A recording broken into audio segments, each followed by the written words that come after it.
Hi, everybody. Jay Privman, the national correspondent with Daily Racing Form, joined by Mike Watchmaker. He's the national handicapper for Daily Racing Form.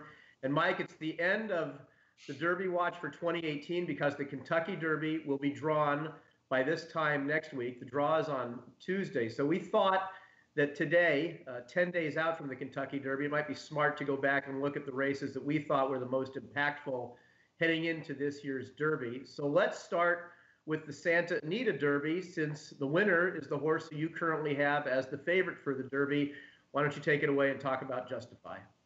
Well, Jay, the Santa Anita Derby giving birth to the favorite for the Kentucky Derby is the obvious reason to lead with this race, but there's more reason than just that. I mean, Justify was monstrous in this race, and he's more than just a Derby favorite. He's a very exciting racehorse. I understand that he got off with a relatively easy early lead, but Boldoro was right on his tail. And in his third career start, Justify just completely mauled Boldoro. And Boldoro is one of the best members of his generation. He was last year. He has been this year. This was just big man stuff. Immensely impressive. By far the best prep this year. And as you mentioned, other horses coming out of this race to take a look at. Bolt d'Oro did finish second. Instilled Regard finished fourth, and he has moved into our Derby Watch top 20 because of a couple of defections that happened earlier this week. But let's talk about those two horses.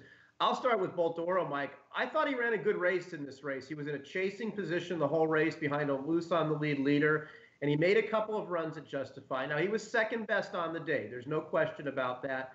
But I think a different scenario could potentially arise in the Kentucky Derby that would allow Bolt d'Oro to not be in a chasing position behind a loose on the lead leader, and I think that would give him a better chance. What do you think of him?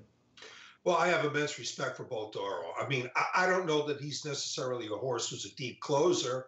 I don't know that he'll benefit from a contested pace because I'm not sure that he's a horse that wants to come from 8th, 9th, or 10th. I think he has positional speed and he needs to be close. He also break, which is something he always doesn't do. But I have immense respect for this horse. I think he's really, really good. And then as for Instilled Regard, he's a horse who, to me, just hasn't gotten any better this year. He ran a good race in the Los Alamitos Cash Call Futurity back in December against McKenzie and Solomini. But I just don't think he's come forward since then. What do you think? I completely agree, Jay. I mean, all you have to do is look at his buyer figures. I mean, they're stuck in the low 90s. He just can't get out of them. And you could use the buyer figures for a lot of different things. But I think one of the interesting things that we encounter covering the Derby from late January on, we get to see through the buyers which horses are developing, which horses made the transition from 2 to 3. And it's still regarded as one of several horses actually on our Derby watch list who's been stuck in the low 90 buyers for too long. Well, let's look at a horse who got a big buyer figure in his last start, and that's Mendelson. He won the UAE Derby. He's coming over to try and win the Kentucky Derby for the world-class team of Aidan O'Brien and Ryan Moore. What do you think of Mendelson and his chances in the Kentucky Derby, Mike? Well, Jay, his win in the UAE Derby was sensational. There's just no other way to describe it. I mean, I don't know what he was beating in that race. I don't know if the race was bias-aided. There are a lot of people that feel as though inside speed was the thing to be on Dubai World Cup night at Meydan. I'm not completely sold on it. I don't know that a horse like Mind Your Biscuits could have won if there was a true track bias, but I'm not. I could still be persuaded. But putting all that aside, I mean, this was just a monstrous performance by a horse making his first career start on dirt. But, of course, he's bred to love the dirt. He's a half-brother to 4-time Eclipse Award winner Beholder. Who knows? Maybe dirt is his best surface. Wouldn't that be something? That's right. We did see him in the United States last fall when he won the Breeders' Cup Juvenile Turf. He's obviously come forward from that performance, and that was a good performance in and of itself against a very good field. His race on dirt, as you mentioned, sensational. The only thing to me that's the thing that we're not going to know until the race is run is how he's going to react to potentially not getting the same kind of trip in the Kentucky Derby that he got in the UAE Derby. It would be highly unlikely that he would get to the lead in an opening quarter that was run as slow, 25 seconds. Now, granted, they time it in the United Arab Emirates from the time they break from the gate. So a 25 flat there is not the same as here with a little bit of a run up. That said, he's not going to get the same kind of trip. He's going to have to sit and finish, maybe just from a stalking position, and maybe he can do it. We just don't know that he can do it on dirt, but there's no denying his talent. There's also, Mike, no denying the talent of Magnum Moon, who, like Justify, comes into this race unbeaten. He has only started as a 3-year-old, but he's a horse that you and I have liked since we saw his very first race. He's been on our Derby Watch Top 20 throughout this spring. What did you think of his final Derby prep a couple of weeks ago in the Arkansas Derby, from which 3 horses will be running in the Kentucky Derby? It was another strong performance on Magnum Moon's part, Jay. Now, in terms of buyer figures, he's not quite yet in the same territory as Justify and Mendelson. Justify got a 107 for the Santa Anita Derby. As you noted, Mendelson got a 106 for the UAE Derby. Magnum Moon only got a 98 for winning the Arkansas Derby. But this is a horse who ducked out again in the stretch. He's still green. One of these days, I mean, the fact that he's running this well while still being a green horse is something. But once the light switch really goes on and he applies himself, I think he's only going to get faster. I mean, I think he's a horse with still an unlimited ceiling.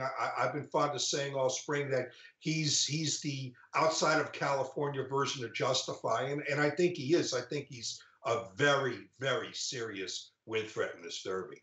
No, he ran a terrific race in the Arkansas Derby. As we talked about in the immediate aftermath of that race, I was concerned about how he drifted in that race.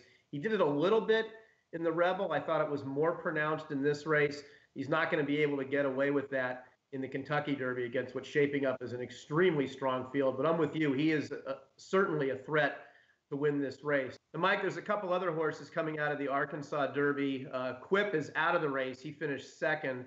But the 3rd and 4th place finishers, Solomini and Combatant, are moving on to the Kentucky Derby. What do you think of their chances?